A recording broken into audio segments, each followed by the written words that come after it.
মাকে খুঁজে পাচ্ছ না তো? তুই জানিস সেটা? আমার মাকে আমি পাচ্ছি না, ভেসে চলে গেছে।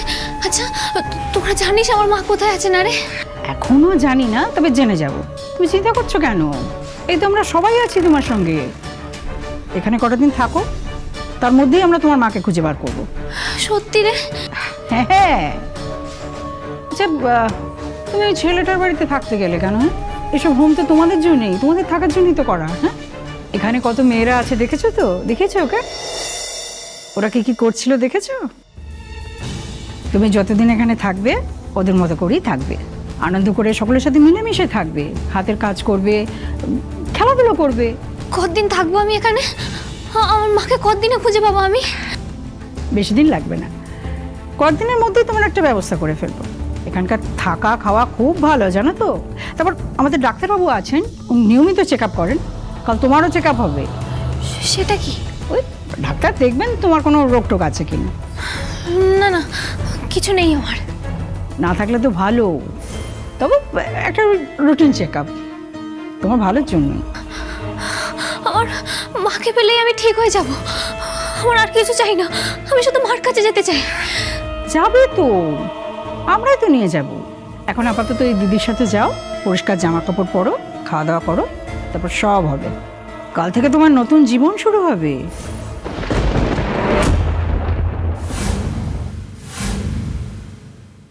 খুব সুন্দর সেই জীবন। একটু হাসো তো, একটা ছবি তুলবো। কেন? আর তুমি যেখানে থাকছো তার একটা রেকর্ড রাখতে হবে না?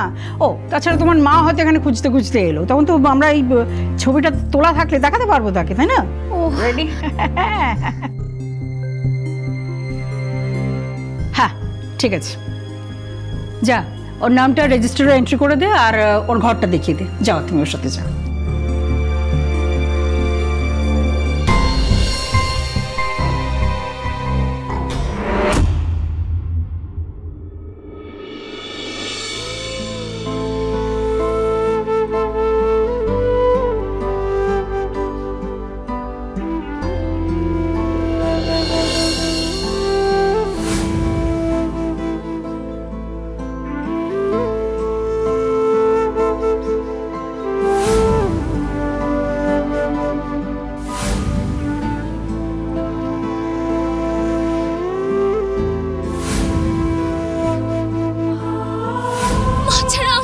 কেউ নেই রে, মাকে ছাড়া আমি বড্ড একা হয়ে যাবো রে। খুঁজে দেই না আমাকে।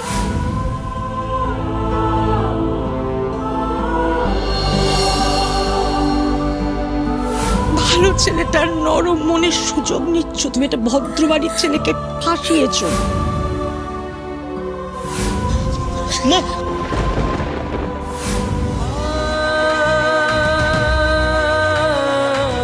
দুদিন ধরে তুই আমার জন্য যা করেছিস, আমার মনের জোর অনেক বেড়ে গেছে। এই মেয়েটাকে নিয়ে তোর মুখ থেকে আমি আর কোন রকম কথা শুনতে চাই না।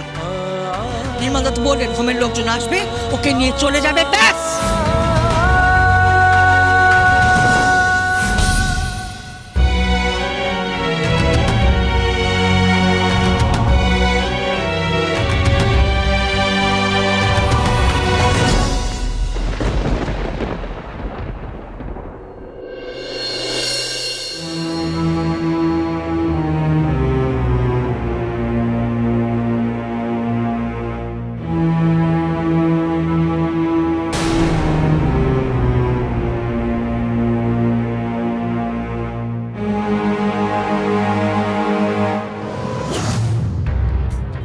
হ্যালো, নতুন একজন এসেছে বুঝেছো, আমফান পীড়িত, রায়পুর গ্রাম থেকে। না না, আগে পিছিয়ে কেউ নেই। মা ছিল, সেও খুঁজে পাওয়া যাচ্ছে না। হ্যাঁ হ্যাঁ, 17-18 বছর বয়স হবে, তার বেশি নয়। আরে না রে বাবা, আমার চোখ কি কাঁচা নাকি? 18 মধ্যেই হবে। ভালো দাম লাগবে কিন্তু। তুমি ব্যবস্থা করো, আমি পাঠিয়ে দেবো। আরে বাবা, সবে এসেছি, দু একদিন যাক, একটু মেজে খসে নি। আরে হ্যাঁ বাবা, কোনো অসুবিধা হবে না, তুমি শুধু টাকাটা পাঠাও, আমি এদিকে দেখছি। রাখছি।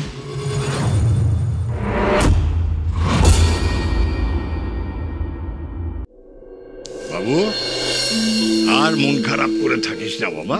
এ দেখ, নির্মল এক্ষুনি ফোন করেছিল, বলল ওই মেয়েটা হোমে পৌঁছে গেছে। মেয়েটা নয় জ্যাঠাই, ওর নাম ফড়িং। হ্যাঁ ফড়িংই তো, ওর নাম ফড়িং। ও ভালো আছে, তুই নিশ্চিন্তে থাক, তুই এত চিন্তা করিস না, বুঝতে পারলি তো? হ্যাঁ, ওই ফড়িং এখন হোমেই থাকবে, বুঝলি? হ্যাঁ। যতদিন না ওর মাকে খুঁজে পাওয়া যাচ্ছে, ওখানে খাবে দাবে থাকবে। ও আরো বললো ওখানকার ব্যবস্থা নাকি খুব ভালো। নির্মল বললো। আরে এই দেখ, দাদামণি যখন রেকমেন্ড করেছে তখন ভালোই হবে নিশ্চয়ই। হ্যাঁ, ও তো বারবার বলছে ওখানকার লোকজন যা আছে সব খুব দায়িত্ববান লোক, ওর মাকে ঠিক খুঁজে বার করবে। তুই আর এ নিয়ে ভাবিস না, কোনো সমস্যা হবে না, চিন্তা করিস না। চল বাবু, যাওয়ার হয়ে গেছে। চাপ হ্যাঁ রে, দেখ তুই ওই ফড়িং এর জন্য যতটা করার ততটা তো করেছিস। হ্যাঁ, মা রাগ করেছে কারণ তুই মাকে লুকিয়েছিস, তাই। এটা তো সত্যি যে এইভাবে একটা মেয়েকে বাড়ির মধ্যে লুকিয়ে রাখাটা কিন্তু ঠিক হয়নি। না, তুই তো বুদ্ধিমান ছেলে, তুই তো প্রথমেই আমাদের সঙ্গে এই ব্যাপারটা নিয়ে আলোচনা করতে পারতিস। তোমাকে তো বলেছি জ্যাঠাই, আমি কেন করতে পারি। হ্যাঁ, তুই ভয় করতে পারিসনি ঠিকই, কিন্তু আসলে ব্যাপার জাগে এই নিয়ে আর আমি আলোচনা করছি না। একই ব্যাপার। দরকার সব তো মিটে গেছে, ছাড়ো। শোন না, বলছি যে ওই তুই তো জানিস, তোর তো বয়স হয়েছে, মাকে তুই খুব ভালো করে চিনিস। তুই জানিস তুই মন খারাপ করে থাকলে মা মন খারাপ করে থাকবে, মা খাওয়া দাওয়া করবে না। আর মা যদি খাওয়া দাওয়া না করে মন খারাপ করে থাকে তাহলে বাড়ির সবাই কেউই ভালো থাকবে না। অলরেডি দরজা বন্ধ করে দিয়েছে। হ্যাঁ, বলেছে খাবে না, আর সমানে বলে যাচ্ছে বাবু কেন আমি মিথ্যে কথা বলি। তোরা কেন দরজা বন্ধ করতে দিয়েছিস? আরে আমরা কি, যদি আবার কোনো পাগলামো করে বসে? আরে না না দিদি ভাই এরকম কিছুই করছে না, মানে উল্টোপাল্টা কিছু করেনি, এটা আমি দেখে এসেছি নিজে। বাইরে থেকে কথাও বলেছি, দরজা খোলেনি, কিন্তু হ্যাঁ আমার সাথে কথা বলেছে দিদি ভাই। আমিও বলেছি দেখো বাপু উল্টোপাল্টা কিছু করো না, তাহলে কিন্তু দরজা ভেঙে তোমাকে বার করতে হবে, সেটা খুব মুশকিল হয়ে যাবে। শুধু একটা বিষয় খুব খারাপ লাগছে, বুঝেছিস বাবু, দিদিভাই এত কাঁদছে না, মানে দিদিভাইকে সামলানো খুব মুশকিল হয়ে যাচ্ছে। আর খালি ওই এক কথা কাঁদতে কাঁদতে যে বাবু আমার সাথে এরকম একটা বেইমানি করলো কি করে, এমন বিশ্বাসঘাতকতা করলো আমার সাথে যে আমি। আচ্ছা ঠিক আছে, তুমি এবার কান্নাটা থামাও না মানুষ। তুমি একটু চুপ করবে, যেটা বোঝো না সেটা নিয়ে কথা বলো না। বাবু শোন একটা কথা বলছি, যে সামনেই তো তোর পৌশালীর সাথে বিয়ে, তুই না এই ঘটনা নিয়ে আর টানা হেঁচড়া করিস না। হ্যাঁ, এগুলো থেকে বেরিয়ে আয়। ওই পাড়ার বিষয়টা আমরা বড়রা আছি, আমরা না হয় ম্যানেজ করে নেব। আর বাবু, ওই যে মেয়েটি এই বাড়িতে এসেছিল, থাকলো, হ্যাঁ, এগুলো না কাউকে বলিস না, আর পারলে তুই ভুলে যাস, কেমন? ঠিক আছে, ওর মন টন খারাপ, এখন ওকে নিজের মতো করে একটু থাকতে দাও। আমরা যাই এখান থেকে, চল সবাই চল। চলুন দাদা।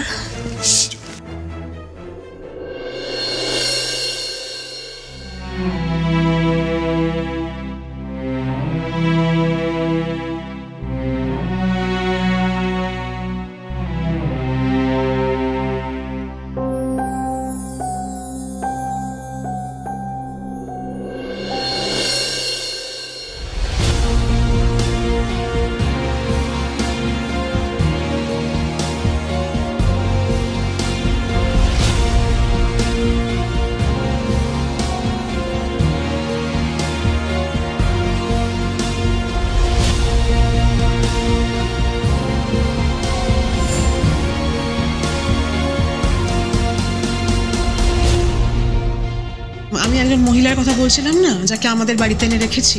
ও হ্যাঁ হ্যাঁ হ্যাঁ হ্যাঁ বলেছিলে।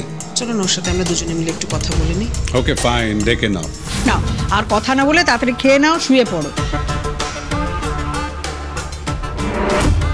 খাও মামুনি, খাও, একেবারে ফাঁসির খাওয়া খেয়ে নাও।